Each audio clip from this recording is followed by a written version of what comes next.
और विधायक पूजा पाल ने जी न्यूज से खास बात की है। पूजा ने बातचीत में बताया कि उन्हें रोकने की बहुत कोशिश की गई, परेशान किया गया। साथ ही कहा कि अतीक के गुर्गों पर नजर रखने की जरूरत है। आपको बता दें कि अतीक ने पूजा पाल के पति राजू पाल की शादी के 9 दिन बाद ही हत्या कर दी थी। पूजा पाल अतीक के खिलाफ 18 साल से लड़ाई लड़ रही हैं।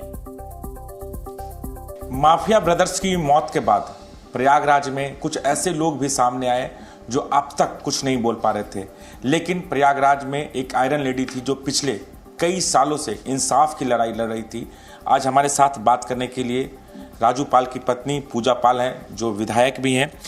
पूजा जी, जिस तरीके से अतीक की हत्या की गई उसे देखकर लग रहा है कि एक जो इंसाफ की आस थी, कोर्ट ने भी उम्र कैद की सजा दी, वो हो पाया है? देखिए, इसके लिए मैं यही बोल पाऊँगी कि जो अतीक अहमद के साथ हो रहा था, चीज़ें हो रही हैं या हो रही थी, इसको मैं यही कह सकती हूँ कि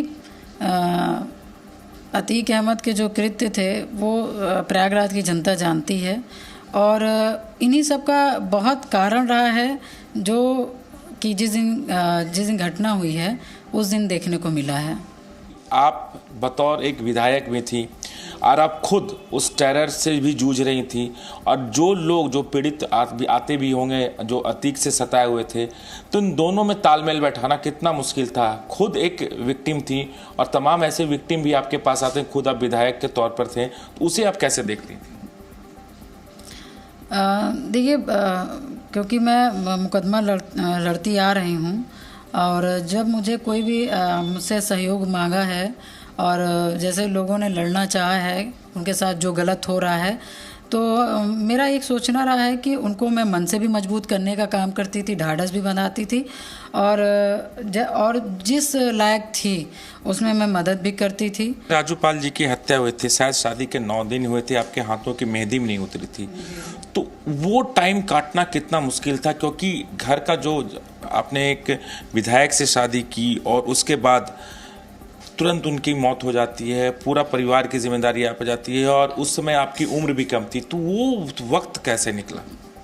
वो जो दौर था बहुत कांटों भरा था और उस समय मान के चले जीने का मन नहीं करता था, मगर जिम्मेदारी थी, परिवार था और अतीक अहमद जैसे लोग से मेरे पति की मेरी अतीक जैसे लोग ने मेरे पति की हत्या की। तो बस एक जो मेरा खुद का एक सोचना है कि मैं डरती नहीं हूँ और जब आपके साथ गलत करे उसको मुंह तोड़ जवाब देना चाहिए, और जीवन और मृत्यु सिर्फ और सिर्फ ईश्वर के हाथ में है। जिस दिन वो देगा आपके पास आ जाएगी, और जब नहीं लिखा है तो आप कहीं से भी बच करके निकल आओगे। एक आखिरी सवाल, क्या ये जो सरकार है, इस सरकार के एक्शन की वजह से अतीक का जो किला था वो ध्वस्त हुआ?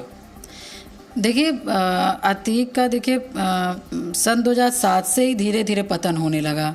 अब क्योंकि हम लोग तो डे बाय डे काम करते थे, काम किस तरह से कर रहे थे तो वो हम ही लोग जानते हैं, वो कोई मतलब नहीं होता है। मगर हाँ, इसमें इस सरकार में ये था कि जिस तरह से घटना हुई और घटना के बाद जो ये सब चीज़ें इनकाउंटर हुआ और तुरंत रिजल्ट मतलब देखने को मिला, ये अलग था।